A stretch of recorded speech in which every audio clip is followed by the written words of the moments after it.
Hello माय Deere family, आप सभी का स्वागत है मेरे यूट्यूब चैनल पे।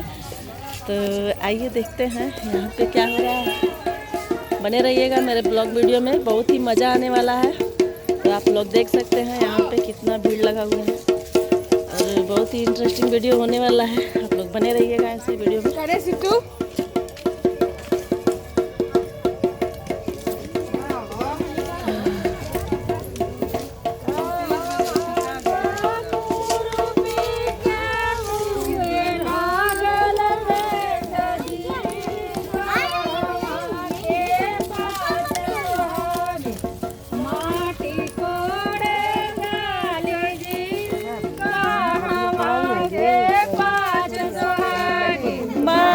कोड़े जाली जी कहवा के पाँच सुहागिन। माटी कोड़े जाली जी कहवा के पाँच सुहागिन। माटी कोड़े जाली जी कहवा के पाँच सुहागिन। माटी जाली जी कहवा के पाँच सुहागिन। माटी कोड़े जाली जी कहवा के पाँच सुहागिन। तुए के तुए लागल बेटा जी कहवा के पाँच सुहागिन। माटी कोड़े जाली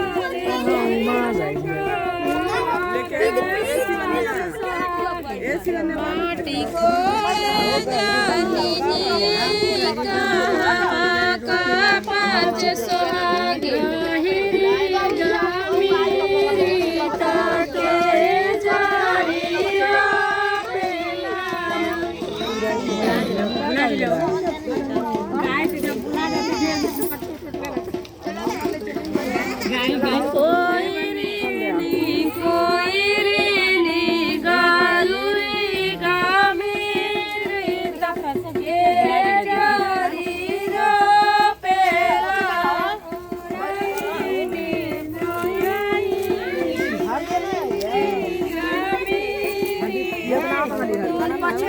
यार हो